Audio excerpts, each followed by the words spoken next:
Welcome Libra to Channel of Future Tarot. Today we're going to do your March 18 plus love reading. This will be for the Sun, Moon, Rising, and Venus signs of Libra. Take the messages that resonate with you, claim them for yourself, toss the universe what doesn't. It's not meant for you, and that's okay. Check out your other placements and the readings that go along with that to get some more guidance if you don't find it here. Remember, time energy is fluid, so whenever you're directed to the readings, the right time for you. Going to use a singing bowl. As I do so, taking that deep breath in, exhaling whenever you feel so inclined to do so. It just helps balance your energies, kind of prepare. It's always good for the energy, okay? If you are new or returning to the channel, welcome. I'm so happy to have all of you. Thank you so much for liking, sharing, subscribing, commenting. It means so much to me to see the channel growing. We've had a lot of new subscribers recently. Welcome to the channel. I hope you find everything you're looking for and a great amount of healing, a little humor, and a little fun along the way. All right? So that all being said, the reason this is being an 18 plus reading is we're going to use at the end of the reading, I'll pull a card from the Karma Sutra sex deck. It's meant to be lighthearted and fun. If this isn't something that is for you, totally understandable. Feel free to exit off. I'll give you a moment's notice before I draw that card, okay? It'll be at the end of the general messages. So let's get started, Libra.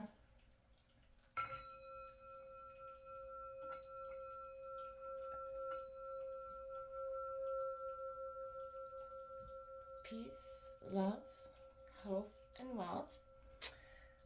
All right, so coming into your energy, did a meditation, kind of prepared myself for the reading, and I got some messages that came in. I feel like there was taking a risk in love that is going to pay off for you, and I kept hearing every wall has a weak spot.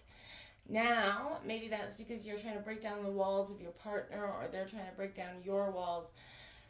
You know, and that can be a challenging time, but true love, moves between people without, keeping a tally. I also want to say that sometimes we often say there's that tally of you did this, you put more, let those energies go. The oracle messages that came out were these. We got Memento Mori, could be butchering that, sorry. But it says, radical aliveness is an antidote to the unremarkable and ordinary.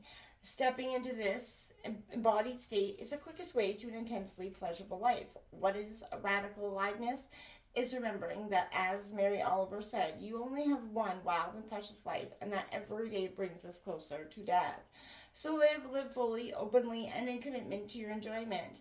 Have a hidden fantasy you secretly want realized? Explore it. Want to feel a certain way? Chase that feeling. Life is your free continental buffet breakfast, and you only live once that we know of, so make sure you taste everything. I like that. It's a beautiful way to express, being alive and getting out there and really living in the moment. Honesty is essential. Number 38, speak with love and truth. There's a sense she's got her back turned to him, and whether you're the masculine or feminine or either, there's no gender specific here. There is a sense of one partner has definitely got a guard up those walls, and I feel like that also kind of reiterated that message about that wall being their weak spot. We also got number 30, true love. This love is once in a lifetime, so you probably know that, you feel it, and that's why you're putting the tremendous amount of energy and connection and work into this relationship. You want to see this success happen. You want to see it prosper and grow.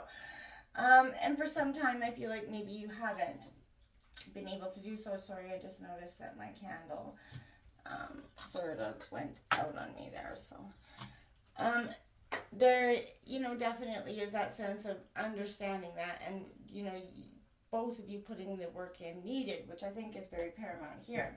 We're going to take a look at the past, present, future for you in your energy. Feel free to roll reverse if your energy fits better over here. Don't force anything to fit, right? Check out your other moon and rising and placements as well if you don't find messages that connect here at all, right? Chances are it's just not your message, right? Doesn't mean it's nothing. You won't find anything for you. So past, present, future for Libra for March 2024. Love.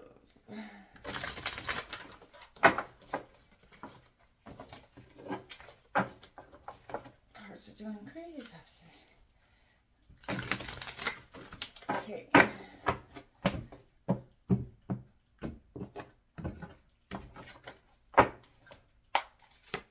We have, look at that, the moon card coming out for you, the illusions. It is also new moon today, depending on where you live at 1 p.m. at Pacific time. It is a new moon going into Pisces today.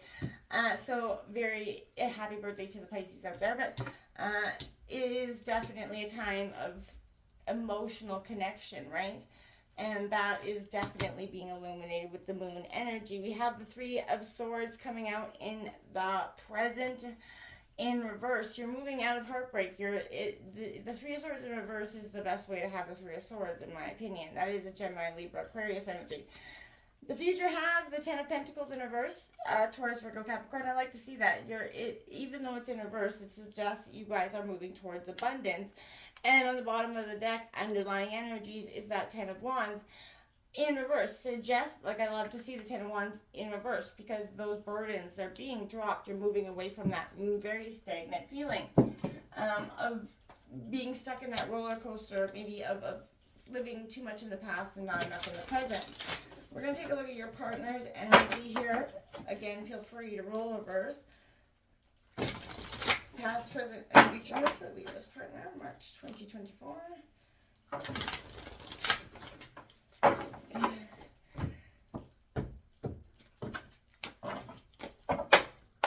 Alright, so we've got the Three of Pentacles, collaboration in the past. So a sense of teamwork, wanting to collaborate. There's a sense of abundance, working towards the same goals in the past.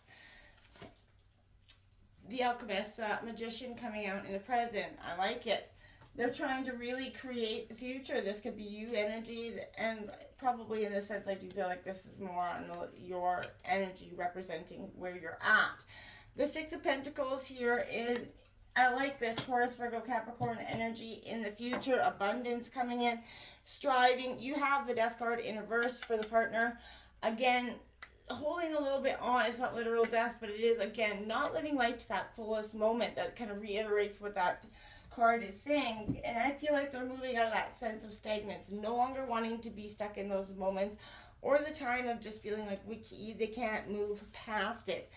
Okay, so taking a look at your past situation, the hidden truths there, the unknown, you have to trust the intuition. You know, when you're faced with certain uncertainty and an illusion, it can feel like you're drowning. You have to trust that you're going to be okay. You're not going to sink to the bottom there. You're going to rise to the top. And, you know, even if you can't see up from down right now, left from right, when you kind of stop struggling to see that, which you simply can't, because it remains hidden from you because you're not meant to see it yet. And that is, you know, go within. Find comfort in the unknowing and the darkness. And calmly listen to what your own intuition was saying here in the past. And I feel like that inner wisdom is going to, you know, resurrect that spark that's kind of been stuck and stagnant. And I feel like, which will help you move out of that Three of Swords moment. You won't see this heartbreak as such a deafening thing. Not accepting loss in some sense, right? Not seeing the part maybe that you're playing in the loss in the present moment. You have to have your heart remaining open and tender here, but despite all proof to the contrary here, your brightly lit future will arrive because of this experience, right? You have to see that these shadowy times are always stronger opportunities kind of to become stronger, more resilient in your relationships, right? And give yourself time to heal and know that you will, you know, be okay. This isn't the end all be all. You will work through this. You know, this is a separation, and it can come in many forms. Maybe you're in separation with your partner, or, you know, time apart is on the horizon. And it's, you know, putting emotional strain on you. The Ten of Pentacles here that's coming out in reverse for the future is, you know, chasing luxury and status, financial, you know, too much financial focus, which I feel like in some degree you maybe see one small move away from seeing the bigger picture, you know, and from, you know, being able to share your perspective in the wealth and that success and happiness that you guys are striving for. Now that you guys are dropping these burdens that have been lingering for so long, it is that opportunity for you to do just that, to open yourself up to that sense of passion, or even this collaboration that your partner's kind of energy's been bringing in. You know, shared goals, playing their part in that symphony. And I feel like this is what it is. a sense of being pointing to the collaboration that goes into maybe craft making in the past. Maybe your partner's a crafty person here, maybe quilting, something like that, but working towards. There is humility that binds as you know you continue time honored methods of creating things, right? Oh, and this is a sense of apprenticeship. Maybe in the past, your partner was seeking an apprenticeship of some kind. But work is love made visible. What is, their relationship with group dynamics? How do they understand partnership? And are they able to collaborate or put the kind of efforts into the relationship that you often do or demand or need? Those are things that you kind of look at. Now, in the present, they do have this alchemist energy, the magician, because they're kind of creating the abundance that they're wanting to manifest. They have that strong will, the ability to manifest with determination. The alchemist transforms and transmutes, and I feel like that's what they're doing, transforming and transmuting the energy. Outer movement's always needed, but the alchemist is concerned more with the manifesting on the physical level than the spiritual. So, again, I feel like there is a sense of you're active rather than passive at this time and more than receptive. This is a yin and yang energy, but you're being asked to become more aware of your full potential in the present moment, right? And I feel like your partner's being led to the talents, abilities, and resources that they have access to, right? And this is making things happen, and they're trying to make things happen within this relationship. And I feel like materializing what was previously just a thought. Maybe now they're starting to see, what you guys can really make in a relationship. There is a real sense of them focusing on their abundance and wealth here. One of you maybe focus a little bit on the connection. The other one's focused on the money part of the connection, having a strong and stable life. The Six of Pentacles is all about giving and receiving, generosity, right? So reciprocity. And on one level, it alludes to that relationship with financial abundance, right? And again, and the other is equally refers to time, presence, and support, right? So this is an energy of really putting, what is their relationship with reciprocity? What is more challenging for them, giving and receiving? Money, what do you like most? Changing hands. Where is its dwelling place in the heart of this worshiper? So don't let money be the root of all evil. Don't let money, I feel like one of you is focused on, yes, we need money to get through life. One of you is so focused on career and demand that this relationship could be a little bit on the stagnant side, and that's what is growing this energy. This is a once in a lifetime. Don't miss out on all the little things that equal the big picture, right? Sometimes we get so focused on our career and so driven on one path or another that we forget what life is really about, the little things. All right, Libra, we're going to take a look now at that sex card. So if this isn't for you, feel free to exit off. If this is, my dears, then we have the Sidewind Her. It is a carnal challenge of 4, and its instructions are: lay on your side and raise your top leg, keeping your bottom leg straight on the bed. Your man straddles your bottom thigh and hugs your raised leg as you rest your calf on his shoulder. Once he enters you, have him wind and whirl his hips as he thrusts for maximum pleasure. All that gyrating ensures that your man's every thrust hits a new pleasure zone inside you, keeping you on the edge of ecstasy at 100% satisfied. Plus, he'll love the carnal control and being able to take it to the lusty landscape of all your sexiest spots. Since he's enjoying being the power behind this position, let him do the work while you lie back, relax, and get your moan going. Until next time, Libra, namaste.